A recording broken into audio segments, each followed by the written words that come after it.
And we'd like to welcome you today to RiskWire Webcast number 47 in our series of webcasts here on RiskWire. And today we thought we would address the topic of something that seems to be changing a little bit in the housing market, and that is, why does it seem like sellers just simply walk away instead of lowering their prices to sell their home? My name is Eric Fox. I'm Chief Economist here at Veros Real Estate Solutions. And I'm Reena Agrawal, Senior Research Economist here at Veros Real Estate Solutions. Well, Reena, I'm just kind of wondering, so it must be that sellers are just getting stubborn these days. I can't think of any reason why they would just suddenly do something totally differently than they've ever done and decide that we're just not going to lower our price. We're going to keep it where we think it ought to sell. If it doesn't sell, we're not going to sell it and walk away and delist it. So am I crazy? Perhaps it's just good economics. That's the reason why sellers are staying put and delisting their homes rather than agreeing to lower the asking prices. So maybe we should go through what really is happening in terms of economics. Okay. So I think the first thing we can talk about is sellers have much more equity today in their homes compared to what it was before the pandemic, perhaps in the 2000s. And then we can see why sellers are choosing to stay put rather than, give in. So maybe they're not being stubborn, maybe they are being economically savvy. Well, if I think back to the 2000s and when we had the crash in 2006 to 2008, I mean, I remember it very vividly. I owned a house then. In fact, I just purchased a house in 2003, and all of a sudden it had appreciated nicely. I was really happy. 2007 or 2008 rolled around, and now all of a sudden I'm seeing list prices that were less than the price I paid for the house a few years earlier, and I was starting to get a little panicky.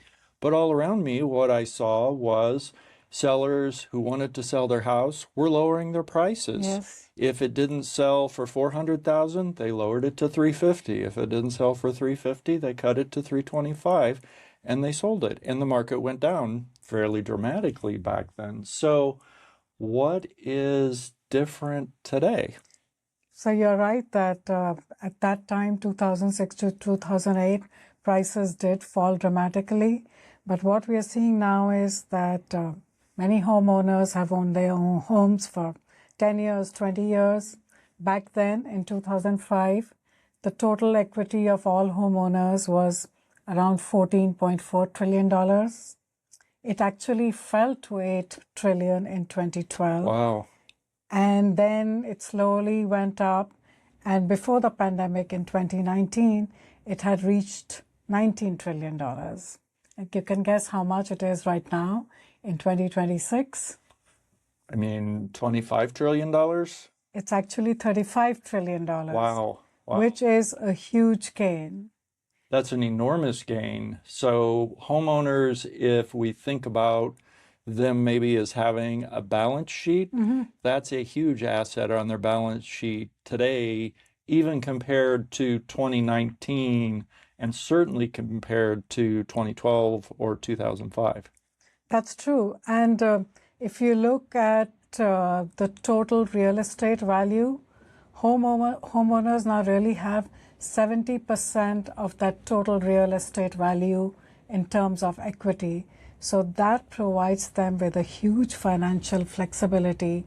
So they are in no rush to sell their homes.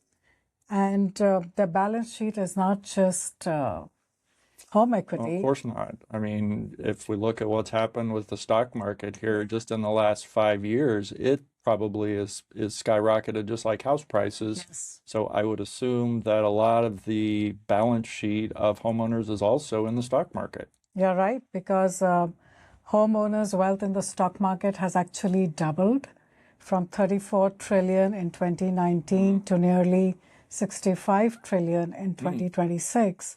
So homeowners now overall balance sheet, like you rightly said, has strengthened both from housing equity and stock market equity. Okay. So homeowners certainly have bigger balance sheets today than, say, they did during the crash. Yes. But I keep thinking about, because I remember what happened when the interest rates plummeted there during COVID. One of the things I kept saying is we're going to solve the short-term problem, but we're going to be introducing a long-term problem, because now we're going to have these mortgage interest rates that nobody's ever going to want to let go of. Yes. And so when we look at what happened before 2012, we didn't have people locked in to these interest rates at 3% and 4%. Interest rates were low from 2010 through 2022. I mean, they were 5% or maybe slightly less than that. But if I wanted to buy a house in 2015, I would just sell my house with the 5% interest rate and buy another house for 5%. So there wasn't really this incentive to stay put because of my interest rate. You're right. So that is where the lock-in effect comes into place, because millions of homeowners now have mortgages between actually 2 and 4%. And actually 20% of all mortgage owners have a rate below 3%, and which was really rare before 2019, before the pandemic. So selling right now, like you said earlier, it meant switching a loan of 5% to something near 5%. Now it means selling that loan, which was at a 3% rate, to something that is 6.5%. So that's almost double the rate. And I've had lots of friends who are selling houses, and one of the things they've told me is, you know what, we've decided we're not going to downsize in our retirement. Yes. You know what, we're going to keep our house because the payments are so low. We're going to rent it out and we're going to move to somewhere else. And so they're not even entertaining getting rid of that low mortgage rate. It's almost like that 3% mortgage interest rate is like an asset. That is correct. And actually 3% mortgage rate is right now lower than the inflation rate of 3.5% or 4%. So really, it's a great mortgage rate, and I don't see why somebody should give that up. Right.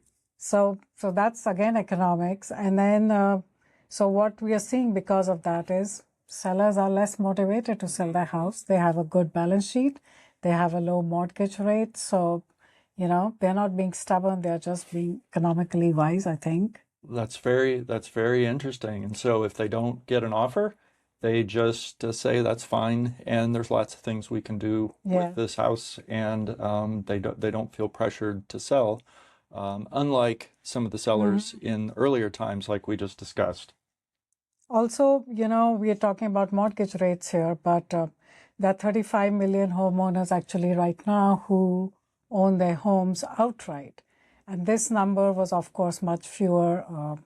Back in 2010, it was just around 24.5 million. So that means there are a much larger number of homeowners who have no financing pressures. They don't care about mortgage rates.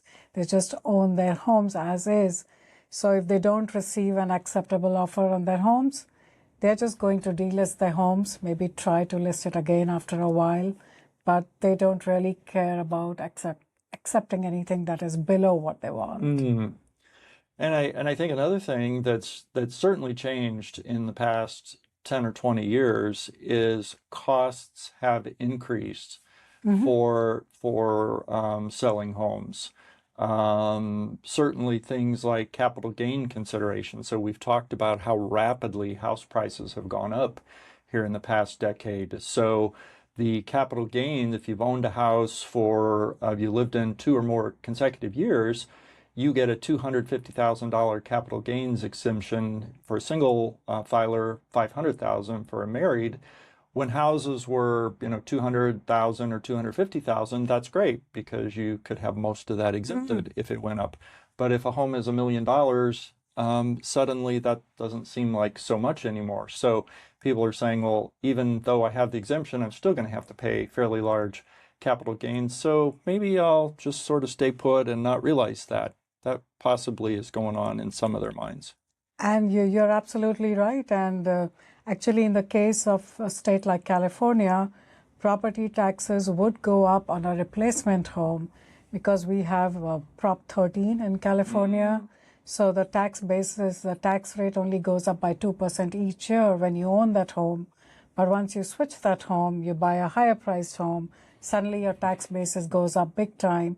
So you end up paying higher property taxes. So then folks in California are even resistant to that move because of higher property taxes now. And one thing that's always surprised me, I know last year we had the big change with real estate agents and how their commissions had to be disclosed to buyers and sellers and who was going to have to pay and when. And there was some thought that commission structure overall would go down from its 3% for buyer and 3% for seller, 6% total. And by and large, that hasn't happened. It's still, the commission structure is by and large the same. The structure of the agreements is quite a bit different, but the structure is quite the same. And you think about it, when house prices have in effect doubled, and yet the commission structure remains the same, that's a higher dollar amount that a buyer or a seller would have to pay. So that isn't changing, or that's changed a lot. So what we are saying is many homeowners are just staying put because it's good economics, because they have more equity right now. They have more financial flexibility because of their balance sheets. They have a very valuable low mortgage rate. And then why they have viable alternatives to selling, like we said, they can put their homes up for rent. And so this is really what's keeping the market from crashing like it did in 2008. It's not irrational behavior by sellers. It's just economically, fiscally responsible behavior that they're expressing. I agree. Well, thank you for joining us today. I'm Eric Fox. And I'm Reena Agrawal. See you next time.